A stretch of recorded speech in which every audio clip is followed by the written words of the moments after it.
You know, I was standing in line at the pharmacy yesterday, and I swear 3 different people were talking about the same thing. Let me guess. It wasn't the weather, it wasn't sports, it was Ozempic, or Wegovy, or Mounjaro. It is inescapable at this point. I mean, we are witnessing one of the most rapid pharmaceutical adoptions in history. Right, and the conversation is always the same. It's about the weight loss. Always. It's about, fitting into a wedding dress or getting ready for summer. And frankly, it feels like the media coverage just stops right there. It's treated as a vanity drug or, at best, a diabetes treatment.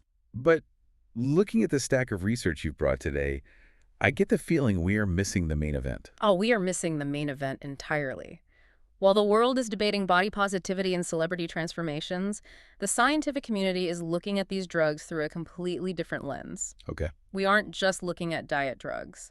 The data suggests we might be looking at the first generation of true broad-spectrum anti-aging therapeutics. Whoa. That is a massive claim. I mean, usually when we talk about anti-aging, we're talking about face creams or maybe some niche supplements. Right. You're saying a diabetes injection is actually slowing down the clock. I'm saying it initiates a biological renovation. And today, we're going to walk through exactly how that works. We need to cover 3 distinct layers. Okay. First, the hidden mechanism of GLP1 that has, well, nothing to do with weight loss. Second, the next wave of drugs senolytics that are designed to clear out zombie cells. And the third. The third is a reality check. We're going to look at a massive new analysis, a roadmap of aging science that reveals a pretty shocking gap between what we could achieve and what scientists are actually willing to study. Okay, let's start with the drugs we actually have. GLP1 agonists. The standard story is simple, right? You take the drug, it mimics a hormone that tells your brain you're full, you eat less, you lose weight, and because you aren't carrying extra weight, your health improves. Less pressure on the joints, better heart health, less inflammation. It's a domino effect, starting with the scale. That is the weight loss dependent view. And it is true, to an extent. But it is not the whole story. Wow. If that were the only thing happening, it would take months to see significant improvements in systemic inflammation. But that is not what we see in the lab. So the drug is doing something else. We have a major review here that points to a secret mechanism. They looked at animal models of sepsis. Sepsis, that's an extreme infection, right? Body basically shutting down. Exactly. Sepsis is a cytokine storm, a massive, uncontrolled fire of inflammation that kills very, very quickly. It has nothing to do with obesity. Right. In these studies, they induced sepsis, or used LPS, which is a component of bacterial cell walls, to trigger this storm. When they administered GLP-1, it calmed the immune system down almost immediately. Hold on. If I have sepsis, I don't need to lose 5 pounds. I need to not die in the next hour. Precisely. You're saying GLP-1 worked in that time frame. It worked in hours. The survival rate skyrocketed. That proves the anti-inflammatory effect is direct. It's not waiting for you to drop a dress size. It is talking directly to your immune system. How does a gut hormone talk to the immune system? I mean, does it just float around until it bumps into a white blood cell? It's more structured than that. It turns out the lining of your gut is patrolled by a very specific type of securigard called intraepithelial lymphocytes, or IELs. IELs.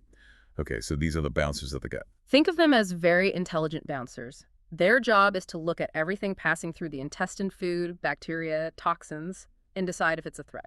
Okay. If they overreact to everything, you get chronic inflammation. If they underreact, you get an infection. They need to be calibrated. And GLP-1 is the calibration tool. It's the radio. These IELs have receptors specifically for GLP-1. When the body detects a threat or stress, it releases GLP-1. That signal hits the IELs and effectively tells them, we see the threat, handle it, but do not burn down the building. So it quiets things down. It suppresses the release of highly inflammatory chemicals like IFN-gamma and TNF-alpha. So in an evolutionary sense, GLP-1 isn't just a stop eating signal. It's a prepare the defenses signal. It's a resource management signal. Stop bringing in new food and focus energy on defense and repair. And this leads us to the second part of the renovation. Okay. It's not just putting out the fire, it's protecting the contractors who are supposed to fix the house. The contractors being? Stem cells? Mesenchymal stem cells, or MSCs. These are the cells that can differentiate into bone, cartilage, or fat to repair tissue. The problem is, in a diabetic microenvironment, which is filled with high sugar and inflammatory signals, these contractors go on strike. Or they just quit entirely. Worse, they die. They undergo apoptosis, or they try to work and just do a terrible job. For example, adipose-derived stem cells in a diabetic person will often differentiate into large, inflamed, dysfunctional fat cells. Which just makes the problem worse. Right. But the research shows GLP-1 therapies intervene here too. They inhibit the cell death pathway in the mitochondria of these stem cells. It keeps the workers alive. Wow. And it guides them to differentiate correctly, turning into healthy, small fat cells or pushing bone marrow stem cells to become bone, which, fights osteoporosis. Okay, I like this renovation metaphor we've got going. GLP-1 is the fire department putting out the inflammation, and it's also the foreman making sure the stem cell contractors actually show up and do good work. Correct. But even if the fire's out and the contractors are there, you can't renovate a house if it's full of squatters who refuse to leave. And that brings us to the zombie cells. Senescent cells. Yes. Senescent cells are cells that have stopped dividing. They are old, they are damaged, but they don't die. They just sit in the tissue. And they aren't passive. Not at all. They secrete a toxic sludge of chemicals called the SSP senescence-associated secretory phenotype. Basically, they're trash-talking neighbors who lower the property value of the entire block. It's a perfect analogy. The SASP inflames the healthy cells around them, turning them into zombies too. Huh. So to truly renovate the body, we need to evict them. That's where senolytics come in. We've heard about senolytics before, usually regarding repurposed cancer drugs like dasatinib. Right. But the source material from Dr. Niederhofer's talk seems to suggest we're moving past that. We're getting more specific. Much more specific. She highlighted 3 new approaches that target the distinct ways these zombie cells survive. The first one that caught my eye was the use of specific lipid senolytics. Lipids, so fats. We're using fat to kill cells. A very specific class of lipids. And what's fascinating is that these were shown to be particularly effective at clearing senescent T cells. Wait, T cells are part of the immune system. Exactly. This is critical. As we age, our immune system itself ages. So if your immune cells, the police force, become senescent zombies, you are in double trouble. Right. You have no one to clear the trash. And the police are actually adding to the mess. These lipid senolytics target those specific corrupted officers. That's a huge distinction. Okay, what about the second category? The epigenetic rejuvenation. This part was a bit dense. It talked about LSD1 inhibitors and chromatin. Can we translate that into English? Let's go back to the library analogy. Imagine your cell's DNA is a library. In a young cell, all the books are neatly on the shelves. The cell knows exactly where to find instructions. This organization is called chromatin. Okay. Neatly packed books. I'm with you. In a senescent zombie cell, the library has been ransacked. Books are thrown on the floor and left open. The chromatin is open and messy. The cell starts reading random instructions it shouldn't be reading, which causes chaos. So the cell is confused. Highly confused. They've found that an enzyme called LSD1 is responsible for keeping certain parts of the library organized. By using an LSD1 inhibitor, they can force those books back onto the shelves. They close the open chromatin. Exactly. So it's not killing the cell, it's retraining it. It's more like reforming it. It restores the gene expression profile to look like a young cell again. And similarly, they found another inhibitor for a protein called BRD4. Using that, rejuvenated the profile of 2/3 of the chromosomes in old liver tissue. 2/3, that's not a small tweak. It's a massive systemic reset. It shut down the production of that toxic SASP sludge across the board. And finally, there was the mito-2 compound. This sounded like a cleanup crew for the energy plant. Yes, the mitochondria are the power plants of the cell. In zombie cells, they leak toxic free radicals. Mito-2 is a scavenger. It sweeps up those radicals. Okay. But the visual result was the most striking. In old mice, the liver cells treated with mito-2 physically changed. Their nuclei shrank back to a youthful size, and their energy production surged. So let's recap the renovation. GLP-1 puts out the fire. Right. Stem cell support brings in the workers. Senolytics evict the squatters and clean up the library. It sounds like a complete solution, doesn't it? It does, which is why the next part of our research stack was so jarring. We have a roadmap analysis here, a study that used AI to look at 200,000 scientific articles to see what researchers are actually working on. And it seems like, despite all these tools we just discussed, almost no one is working on the ultimate goal. This is the safe science trap. The study used natural language processing to read those 200,000 articles. It didn't just look for keywords, it looked for intent. It asked, what question is the scientist trying to answer? And the most popular question. Why do we age?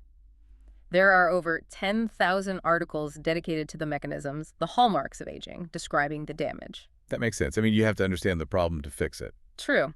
But then look at the other end of the spectrum, the question, how can we break the human lifespan ceiling of 122 years? Just for context, 122 years is the record set by Jean Calment in France back in 1997. We haven't beaten it since. We haven't even come close. So, out of 200,000 articles, how many do you think were focused on breaking that specific barrier? If 10,000 were on why, I'd hope at least 1,000 were on how to beat the record. 4.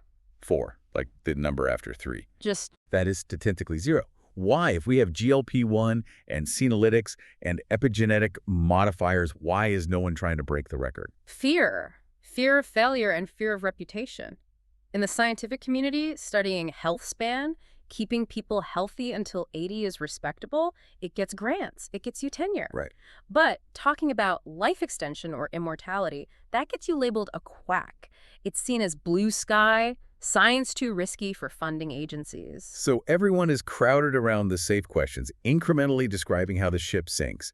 But no one wants to be the one to suggest we could build a boat that doesn't sink. Exactly. The roadmap also highlighted that we are ignoring the context. Environmental factors, pollution, diet, noise are hugely underrepresented, and diversity. Right. We treat aging as this generic process, but it looks very different in a male versus a female or in different ethnicities. We're missing the nuance because we are too afraid to tackle the big picture. It's frustrating because it feels like the tools are outpacing the ambition. But let's look at where the experts say we are going. We have this Q&A here. If they aren't shooting for 150 years old yet, what is the new consensus? The shift is from treating disease to preventing decline. It sounds subtle, but it transforms medicine. Right now, you go to the doctor when you are sick. The new model is treating aging like high blood pressure. Meaning you treat it before it kills you. Right. You don't wait for a heart attack to take blood pressure medication. You treat the risk factor. The consensus is that aging is the ultimate risk factor. Okay. If you slow aging, you push back cancer, Alzheimer's, heart disease, all at once. But there's a practical problem there. If I take a blood pressure pill, I can check my arm in an hour and see if it worked. Right. If I take an anti-aging pill, do I have to wait 50 years to see if I die? Right. Because that's a long clinical trial. That was the problem. But the solution is one of the biggest breakthroughs mentioned in our sources. Biomarkers, specifically methylation clocks. The biological ruler. Yes. Scientists have discovered that there are patterns on our DNA that change predictably as we age. They have now developed a pan-mammalian methylation clock. Pan-mammalian, so it works on my dog too. It works on mice, dogs, humans. It tracks biological time across species. This changes everything for clinical trials. You don't have to wait 50 years. Well, You can give a patient a drug, wait 3 months, and measure their methylation clock. Did it slow down? Did it reverse? You get an answer immediately. This is the accelerator pedal for the entire industry. and once we have the accelerator, where are we driving? Yeah. The sources mentioned partial reprogramming.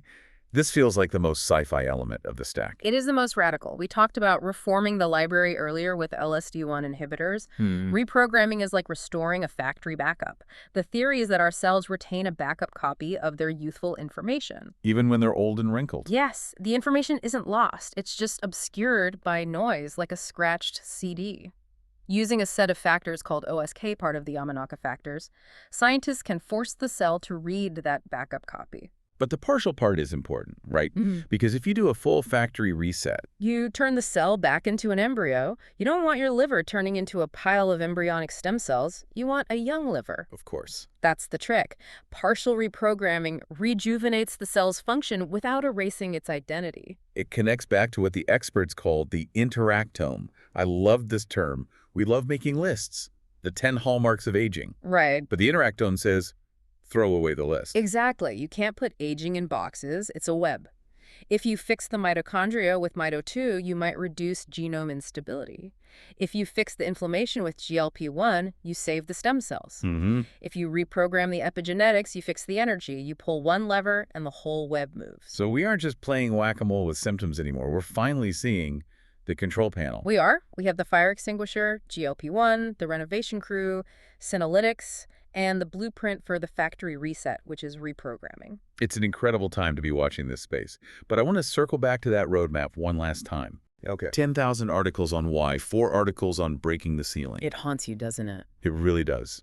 Yeah. Because we just spent the last 20 minutes talking about how we have the tools to potentially radically extend human health. We have the biology, we have the AI.